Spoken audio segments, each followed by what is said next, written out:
Mga kalingap, nandito na po kami sa lugar ng Magsalangi. Grabe po ang dinanas mga kalingap, bigla pong biglang dumating sa karagatan na lumakas ang ang hangin, ang dagat, buhawi po ang ibig sabihin dito sa amin sa Bisaya. Yun pong talagang ipo-ipo, parang ganun po. Grabe, dalawa po magkasunod. Ang lalaki po ng alon, pero salamat sa Panginoon nakarating po na ligtas at payapa. Grabe po. So yun po mga kalingap, Kuya Bal, salamat naman sa Panginoon, grabe po ang paggabay. So basang-basa po yung aking damit po, no, basa po ito at sa lalaki po ng dagat, pero salamat sa Panginoon nakarating po tayo ng ligtas at payapa. So nung kanina po na may ganun pong pangyayari, talagang sabi ko nga, Panginoon bahala ka na kasi ang purpose naman po natin dito is makapaglinga po, no, na sa ating mga kabayan na kapuspalad. Grabe po ang dinanas namin na talagang dumating po yung tawag dito sa amin, yung pong buhawi po na bigla lang po yan dumarating, dumidilim po agad ang karagatan, malakas na ulan, tapos po, hangin na ang alon po ay talagang tatlo lang po kaming pasahero mga kalingap, Kuya Bal, tatlo lang kaming pasahero pati babae, pero magaling po yung nagdadala po ng bangka, talaga nakasurvive po. At ako naman po ay sa ganung mga pangyayari hindi pa ako kinakabahan, talaga po nagpipray ako kasi kasama po yan sa trabaho natin na siyempre po pagsakay ng tricycle, motor or bus man yan, kung ano pa man, bangka man yan, talaga pong kaakibat po yan. Kaya salamat sa Panginoon na nakarating po kami ng ligtas payapa. Talagang sabi ko nga, napakabuti ng Diyos. Ay grabe po, salamat Panginoon, salamat Lord, salamat sa lahat po ng sumusuporta sa Team Kalingap. Ang purpose ko po dito ay maglinga po, no, para kahit paano po ay mano din po itong lugar na ito. So yan Kuya Bal ang aming karanasan ngayon na inabot kami ng napakalakas na alon sa dagat. Salamat mga kalingap, God bless po. Kalingap, yan magandang hapon po Kuya Bal, atid na Kalingap Rab at sa lahat ng Team Kalingap. Ayan, kasama ko po si Madeline, Kuya Bal, nag-vlog po kami dito po sa lugar ng Magsalangi, isa pong isla. Nagbiyahe po kami kanina Kuya Bal. So mabuti nga po, ligtas po kami kasi inabot po kami ng ang tawag po sa Bisaya, yung pong parang ipo-ipo siya na sa dagat po tumama, dalawa po. So lumakas po bigla ang alon, talaga pong basang-basa kami at yung bangka po talagang umaano, pero salamat sa Lord po naligtas kami.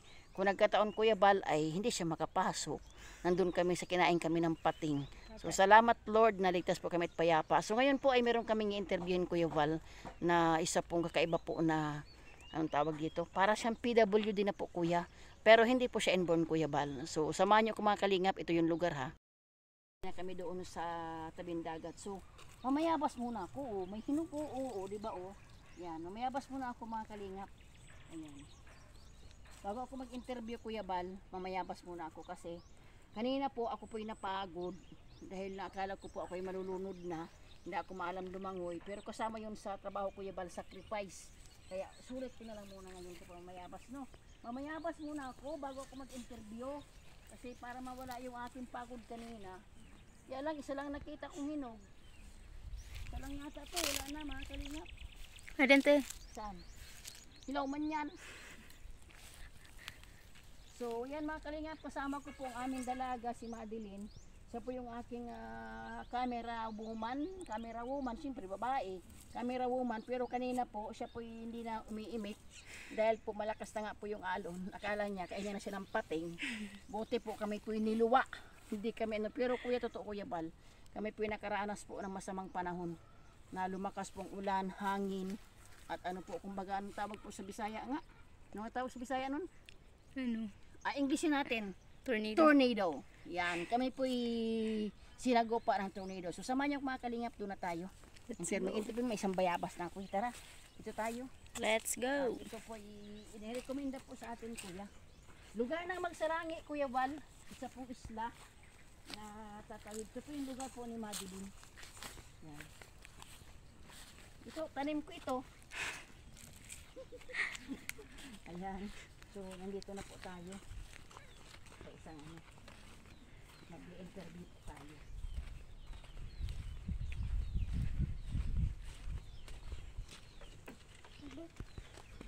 Ayan, dito tayo. Yan, magandang hapon. Yan, ako'y upo dito sa tabi. Sige po. Yan, dito tayo. Sige lang, hayaan mo na.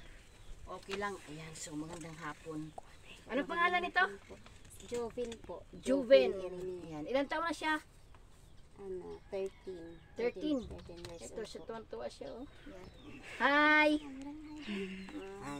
Yan, hi. Yehey. So, ano pangalan niyo po? Maricel po. Maricel. Ilang taon ka na po? 39 years old po. 39. So, ilan pong anak niyo? Bali, tatlo po sila. Puro lalaki. Okay. So, siya ang panganay. Opo. Pangalan. Ayan. So, may asawa ka po? Opo. Ano pong trabaho ng asawa niyo? Nagsasaka po. Ayan. Okay. So, kumusta naman ang buhay? Nakakaraos naman po kahit paano. Ayan. Siraos ng Opo. hanap Opo. buhay. So, pwede ko bang malaman ano ang kwento ng buhay ni sino nga ito? Joven. Si Joven. Ayan. Ano ba ang nangyari sa kanya? Inborn ba siya or ano? Hindi naman po kasi naglagnat lang siya. Nilagnat. Nilagnat Tapos? lang po siya sa loob ng 3 araw. Tapos nag-convulsion, tumirik ang mata. Tumerik ang mata. Oo. Tapos dinala namin sa center doon sa center. Tapos pagdating po doon, pinrefer siya ng doktora po sa provincial hospital. Kasi po mataas ang lagnat niya. Nagko-convulsion siya palagi. Tapos pagdating daw po doon, nilagyan siya ng suero, inasikaso siya ng mga doktor at saka nurse. Tapos, sabi po, base po sa interview na sa asawa ko, kasi sila lang naman ang pumunta doon kasi naliit pa ako na bata. Hindi pwede kasi kasagsagan po yun ng COVID. COVID. Higpitan. Tapos, Tingin ka sa amin. Ayan. ay nangyari po, kasi daw po, nirequestan siya na sa loob ng siguro 2 o 3 araw na sa ospital.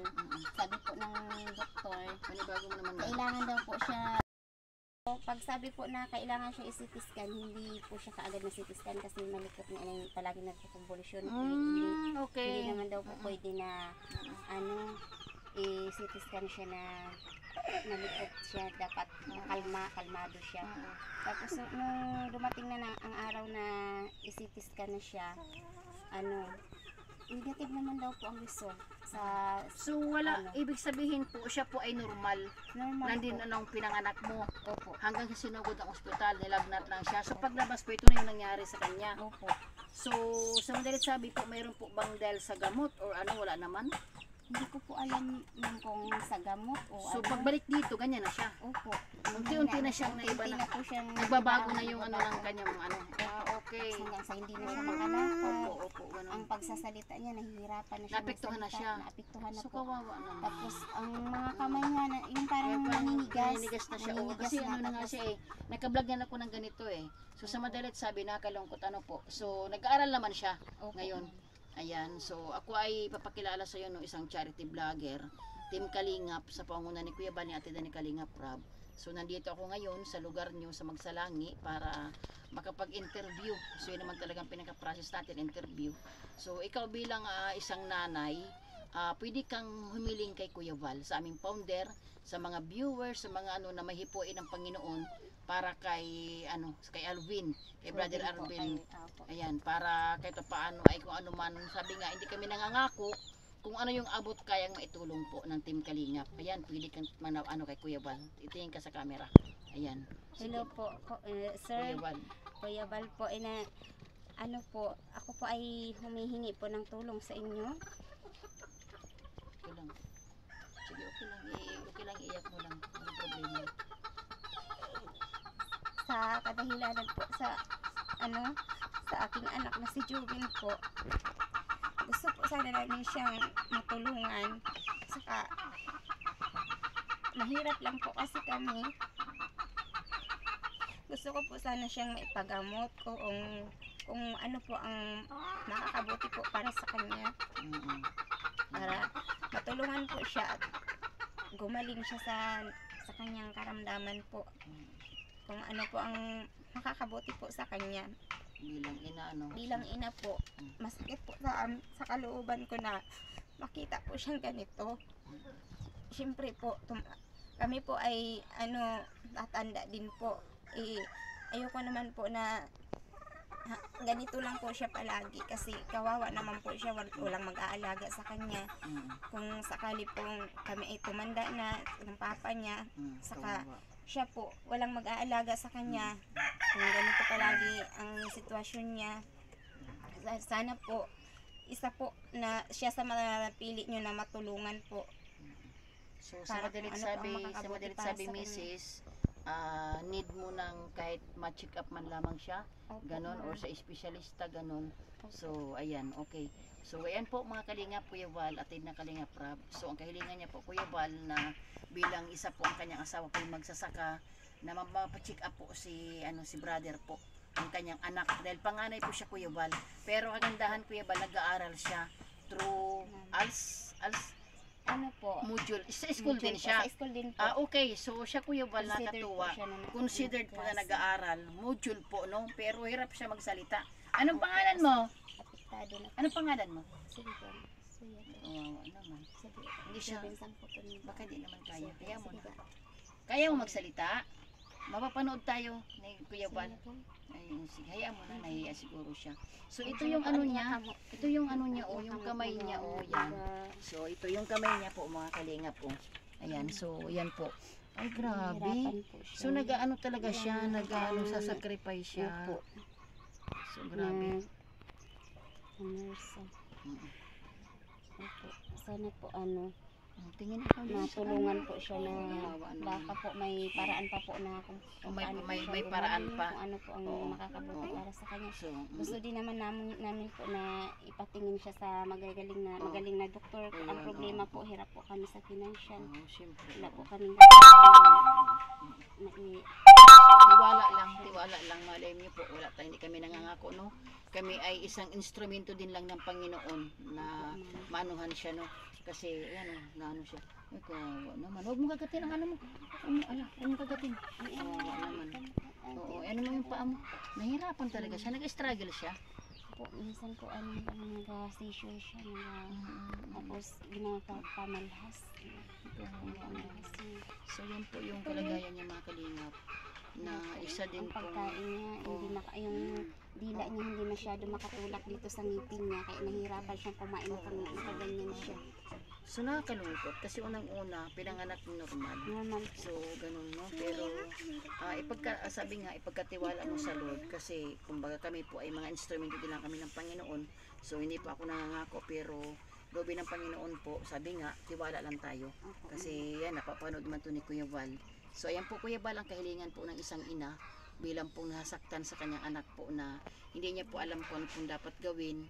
So, gusto niya pong mapacheck up po. Parang second opinion po, Kuya Val, na maanuhan siya ng doktor na medyo may specialista po para ma-check up po siya at talagang para sila maging kampante, no? Di ba, Mrs.? Para maging kampante po yung inyong kaano. So, ayan, salamat mga kalingap, no? Ayan pa, ito po ay ating ipapadala kay Kuya Val yung video na loobin ng Panginoon ay maanuhan siya. So, ipag-pray natin si Kuya Val ay mag-ano din sila, mag-schedule ito sa atin. Nang sa ganun ay maikutin yung mga na-vlog ko. So, ayan Kuya Val, ito po ay lugar po na Magsalangi. Isa pong isla po, lugar po ni Madeline. So, sinamantala ko na rin po Kuya Val kasi marami rin po dito mga talagang sabihin na po natin na mga kapuspalad. So, atin munang i-interviewin. So, salamat sa pagpapa-unlock, ha? Ayan kay Kuya Val, oo. Walang ano man. So, yan ha. O, hindi ako nangangako sis ha. Basta ano ko lang, loobin ng Panginoon, manood kay Kuya Val, sabi nga, ang Panginoon naman nakakaalam yan. Na sabi nga, tiwala ka lang, huwag ka mula ng pag-asa. Oo naman. Na kami dahil kami isang instrumento din lang ng Panginoon na magpunta sa iba't ibang lugar. So, salamat no. Salamat sa pagpa-unlock. Yan. God bless po. Sige po. Nandito pa rin po tayo mga kalingap sa Magsalangi. Dito po ako sa bukid at pinuntahan ko po yung bata po na nakalungkot mga kalingap, no? Na naiyak yung isang nanay na ano po, no? Ang bata, di bali po sana kung inborn, kaso po hindi pinanganak po siyang normal. Nung nilagnat po siya 10 years old, yun na po nangyari. At kapanahonan daw po nung Kuya Val ng COVID na pagbalik po ay nangyari po sa bata na normal, nagkagano na po. Ngayon po ay nakita ko Kuya Val, actual na nakita ko talaga siya na namimilipit, naninigas po, ganun. Pero Kuya Val, nakakamiss po kasi yung bata pinag-aaral, no? At siya po ay talagang pinagtiyagaan din ng mga teacher. Binibigyan po ng module, no? Siya po ay parang, yung dati po parang second year high school yata ang tawag doon. K-12 ba? K-12. Ayan, ganun po. Kasi may mga K-12 na ngayon. So, kanina Kuya Val, hindi po ako nagkapag-update live. Kami nga po yung magang umalis. Nagbangka kami Kuya. Inabot pa nga po ng tornado. 2 pong tornado ang dumaan Kuya Val. Lumakas yung alon, hangin. Talaga pong basang-basa kami sa bangka. Pero salamat sa Lord, no? Nakarating ng ligtas at payapa. So, ganun po talaga sa Kalinga Partners. May kasama pong sacrifice. At nangamba na nga kanina Kuya Bal na yun po, pag nalunod, hindi po ako maalam lumangoy. Buti po yung dalaga, maalam po lumangoy yan si dalaga. No?